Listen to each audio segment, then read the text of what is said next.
Assalamualaikum warahmatullahi wabarakatuh.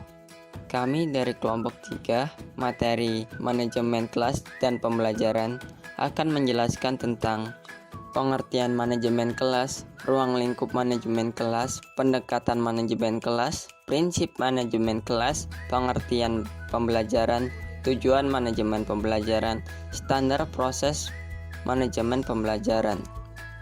Oke, selanjutnya akan dijelaskan oleh teman saya. Pengertian manajemen kelas merupakan usaha yang diarahkan untuk menciptakan kondisi kelas atau suasana pembelajaran yang dinamis dan kondusif agar pembelajaran menjadi efektif dan efisien. Usaha tersebut berupa penyiapan bahan ajar, penyiapan sarana dan alat peraga, serta pengaturan ruang belajar. Jadi, manajemen kelas ini tuh usaha untuk menciptakan suasana belajar sesuai dengan apa yang diharapkan dan dapat mengendalikannya apabila terjadi gangguan. Selanjutnya ada ruang lingkup manajemen kelas. Nah, secara garis besar ada dua ruang lingkup dalam manajemen kelas. Yang pertama itu ada pengaturan peserta didik dan yang kedua ada pengaturan ruang kelas. Nah, pengaturan peserta didik adalah bagaimana mengatur dan menempatkan peserta didik di dalam kelas sesuai dengan potensi intelektual dan perkembangan emosionalnya. Dalam pengelolaan kelas, kegiatan peserta didik itu meliputi yang pertama tingkah laku peserta didik, yang kedua kedisiplinan peserta didik, yang ketiga minat atau perhatian peserta didik, yang keempat kerjasama siswa. Nah, untuk pengaturan ruang kelas itu dapat didefinisikan sebagai kegiatan mengurus dan menata segala sarana belajar yang terdapat di dalam ruang kelas oleh guru. Nah, adapun beberapa pengaturan kelas yang harus diatur oleh guru. Yang pertama itu ada pengaturan tempat duduk. Pengaturan tempat duduk dapat mempengaruhi peserta didik dalam mencapai keberhasilan belajarnya. Nah, untuk itu tempat duduk harus bagus, tidak terlalu tinggi dan tidak terlalu rendah, tidak terlalu besar dan tidak terlalu kecil, tidak terlalu berat, bundar, persegi 4 panjang dan sesuai dengan postur tubuh peserta didik. Nah, yang kedua itu pengaturan media pendidikan. Media pendidikan adalah sekumpulan fisik yang digunakan oleh seorang guru untuk menyajikan materi pelajaran ataupun pesan yang dapat merangsang peserta didik untuk belajar. Nah, media pembelajaran itu ada yang bersifat materi atau alat keras, hardware pendidikan. Nah, sedangkan yang bersifat non-materi disebut sebagai alat lunak atau software. Nah, untuk hardware sendiri itu terbagi menjadi 3 kategori. Yang pertama ada kategori visual, yang kedua kategori audio, dan yang ketiga audio visual. Nah, untuk kategori visual sendiri itu bisa berupa papan tulis, poster, gambar, buku, foto, modul, lukisan, dan lain-lain. Nah, sedangkan yang kategori audio itu bisa berupa ucapan guru, radio, rekaman suara, serta yang lainnya. Sedangkan yang audio visual itu bisa berupa film, video, serta banyak contoh lainnya. Nah, sedangkan untuk software pendidikan itu bisa berupa keteladanan guru, kegiatan pembiasaan spontan, kegiatan pembiasaan rutin, pemberian perintah dan larangan, pemberian hadiah dan hukuman, serta yang lainnya. Nah, yang ketiga ada pengaturan ventilasi dan pencahayaan. Ventilasi harus cukup menjamin kesehatan peserta didik. Jendela harus cukup besar sehingga memungkinkan cahaya matahari masuk dan udara yang sehat juga bisa masuk ke dalam kelas. Nah, yang keempat itu ada pengaturan alat-alat pengajaran. Nah, pengaturan alat-alat pengajaran meliputi pengaturan semua sarana yang digunakan dalam proses belajar mengajar, baik yang langsung maupun tidak langsung. Nah, yang kelima, pemeliharaan keindahan kelas. Kelas yang indah dapat memberikan kesejukan dan kenyamanan bagi siswa dan guru dalam beraktivitas di kelas. Keindahan kelas perlu ditata sedemikian rupa sehingga dapat memberikan pemandangan yang indah. Nah, kebersihan kelas merupakan salah satu faktor untuk menentukan proses belajar mengajar di kelas. Nah, untuk menjaga kebersihan kelas sendiri perlu dibuat pengaturan jadwal siswa untuk melakukan kegiatan-kegiatan membersihkan kelas setiap hari. Pendekatan manajemen kelas. Yang pertama, pendekatan kekuasaan. Di dalam kelas, ada kekuasaan dan norma yang mengikat untuk ditaati anggota kelas yang menuntut murid-muridnya untuk mentaatinya. Kedua, pendekatan ancaman. Guru memberikan ancaman yang bersifat mendidik dilakukan hanya ketika kondisi kelas benar-benar tidak dapat dikendalikan. Ketiga, pendekatan kebebasan. Guru jangan membuat ketentuan yang terlalu ketat yang karenanya dapat mengekang kebebasan peserta didik untuk mengembangkan imajinasi dan kreativitasnya. Yang keempat, pendekatan resep. Guru dapat membuat daftar yang dapat menggambarkan apa yang harus dan apa yang tidak boleh dikerjakan oleh guru dalam mereaksi semua masalah atau situasi yang terjadi di kelas. Yang kelima, pendekatan pengajaran didasarkan untuk mencegah munculnya masalah tingkah laku murid dan memecahkan masalah itu bila tidak bisa dicegah. Yang keenam, pendekatan perubahan tingkah laku merupakan suatu proses untuk mengubah tingkah laku peserta didik dari yang kurang baik menjadi baik. Ketujuh, pendekatan sosio-emosional. Guru adalah kunci terhadap pembentukan hubungan, suasana emosional, dan hubungan sosial yang positif. Artinya, ada hubungan yang baik dan positif, baik itu antara guru dengan peserta didik atau antara peserta didik dengan peserta didik. Yang terakhir, pendekatan elektis merupakan usaha untuk menggunakan berbagai macam pendekatan yang memiliki potensi untuk dapat menciptakan kegiatan pembelajaran yang dapat berjalan secara efektif dan efisien. Untuk selanjutnya itu ada prinsip-prinsip manajemen kelas. Nah, dalam memanage kelas, terdapat beberapa prinsip yang harus diperhatikan sebagai prasyarat untuk menciptakan suatu model pembelajaran yang efektif dan efisien. Prinsip-prinsip manajemen kelas tersebut adalah, yang pertama ada prinsip kesiapan atau kita sebut readiness. Nah, kesiapan belajar adalah kematangan dan pertumbuhan fisik, psikis, intelijensi, latar belakang pengalaman, hasil belajar, motivasi, persepsi, dan faktor-faktor lain yang memungkinkan seseorang dapat belajar. Yang kedua itu ada prinsip motivasi atau motivation. Motivasi adalah tenaga pendorong atau penarik yang menyebabkan adanya tingkah laku ke arah suatu tujuan tertentu. Yang ketiga ada prinsip perhatian. Perhatian merupakan suatu strategi kognitif yang mencakup 4 keterampilan, yaitu berorientasi pada suatu masalah, meninjau sepintas isi masalah, memusatkan diri terhadap aspek-aspek yang relevan, dan mengesampingkan stimuli yang tidak relevan. Yang keempat ada prinsip persepsi. Nah, secara umum yang perlu diperhatikan dalam menggunakan prinsip persepsi adalah, yang pertama, makin baik persepsi mengenai sesuatu, maka makin mudah peserta didik dalam mengingat sesuatu tersebut. Yang kedua, dalam pembelajaran perlu dihindari persepsi yang salah karena hal ini akan memberikan pengertian yang salah pula pada peserta didik tentang apa yang dipelajari. Nah, yang ketiga, dalam pembelajaran perlu diupayakan berbagai sumber belajar yang dapat mendekati benda yang sesungguhnya sehingga peserta didik memperoleh persepsi yang lebih akurat. Selanjutnya ada prinsip retensi. Retensi adalah apa yang tertinggal dan dapat diingat kembali setelah seseorang mempelajari sesuatu.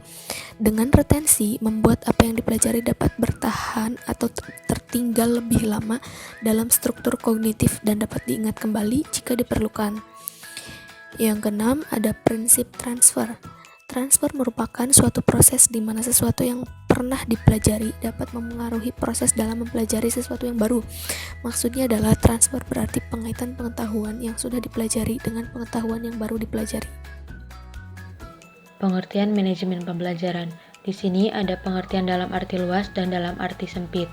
Berpijak pada konsep manajemen pembelajaran tersebut, maka konsep manajemen pembelajaran dapat diartikan proses mengelola yang meliputi kegiatan perencanaan, pengorganisasian, pengendalian, dan pengevaluasian kegiatan yang berkaitan dengan proses membelajarkan si pembelajar dengan mengikutsertakan berbagai faktor di dalamnya guna mencapai tujuan.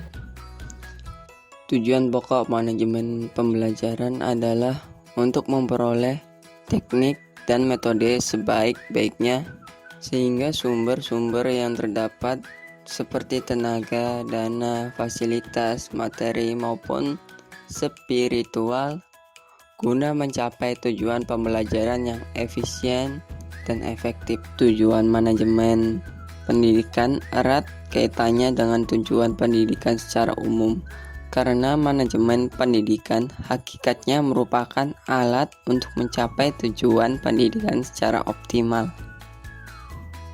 Selanjutnya, standar proses manajemen pembelajaran. Secara skematis, manajemen pembelajaran sesuai dengan Permendiknas nomor 41 tahun 2007 tentang standar proses. Prosesnya diantaranya 1. Perencanaan proses pembelajaran. Perencanaan proses pembelajaran meliputi silabus dan RPP, yaitu rencana pelaksanaan pembelajaran, yang memuat identitas mata pelajaran, standar kompetensi, kompetensi dasar, indikator pencapaian kompetensi, tujuan pembelajaran, materi ajar, alokasi waktu, metode pembelajaran, kegiatan pembelajaran, penilaian pembelajaran, dan sumber pembelajaran. Yang kedua, pelaksanaan proses pembelajaran. Terdapat pendahuluan, inti, dan penutup. Akan dibahas lebih lanjut di slide selanjutnya tentang tahap proses pembelajaran atau tahap pelaksanaan. Yang ketiga, penilaian hasil pembelajaran. Penilaian dilakukan oleh guru terhadap hasil pembelajaran untuk mengukur tingkat pencapaian kompetensi peserta didik, serta digunakan sebagai bahan penyusun laporan kemajuan hasil dan memperbaiki proses pembelajaran.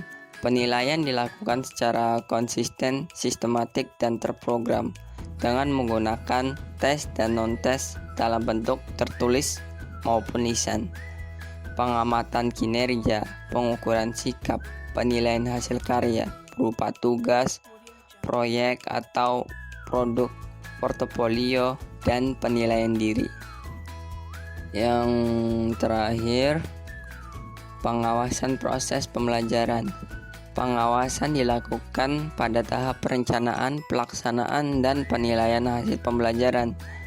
Hasil kegiatan pengawasan proses pembelajaran dilaporkan kepada pemangku kepentingan tindak lanjut berupa pemberian penguatan dan penghargaan.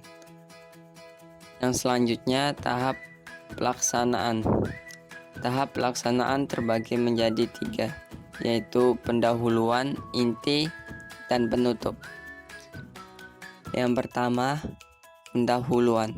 Pendahuluan merupakan kegiatan awal dalam suatu pertemuan pembelajaran yang ditujukan untuk membangkitkan motivasi dan memfokuskan perhatian peserta didik untuk berpartisipasi aktif dalam proses pembelajaran. Pendahuluan dalam proses pembelajaran diawali dengan berdoa bersama, mengabsen, mengatur tempat duduk siswa, mengatur seperangkat materi pembelajaran, dan mengatur sarana pembelajaran. Tahap kedua yaitu inti.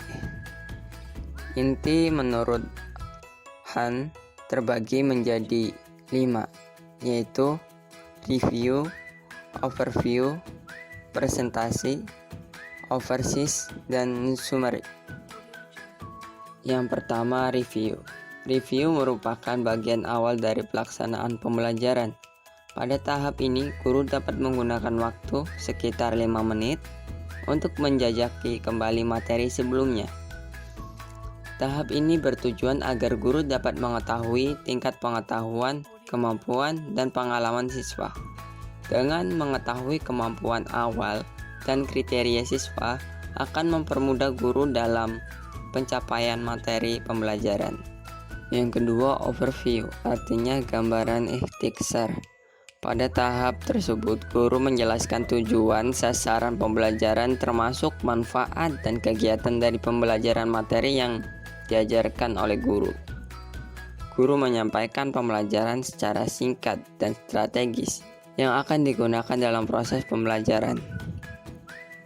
Yang ketiga, presentation, yaitu tahap menyampaikan materi pembelajaran. Pada tahap ini, guru menjelaskan materi penting yang terkait dengan tujuan pembelajaran. Yang keempat, exercise, yang artinya latihan, yaitu proses untuk memberi kesempatan kepada siswa. Latihan dapat berupa soal yang kemudian akan dibahas secara bersama-sama. Adapun tujuannya yaitu agar siswa lebih memahami tentang materi pembelajaran yang diuraikan sebelum atau sesudah, sebab guru harus mempersiapkan perencanaan pembelajaran. Yang terakhir, tahap summary merupakan tahap akhir dari pelaksanaan pembelajaran. Dalam tahap ini, guru menyimpulkan dari materi-materi yang dipelajari pada hari itu. Dalam hal ini menyimpulkan hasil dari diskusi yang dilaksanakan siswa. Bagian tersebut sering diabaikan guru karena kesibukan presentasi. Bahkan guru tidak pernah membuat kesimpulan dari apa yang mereka ajarkan. Padahal kesimpulan sangat dibutuhkan oleh siswa untuk memperkuat ingatan mereka. Sekian presentasi dari kami. Wassalamualaikum warahmatullahi wabarakatuh.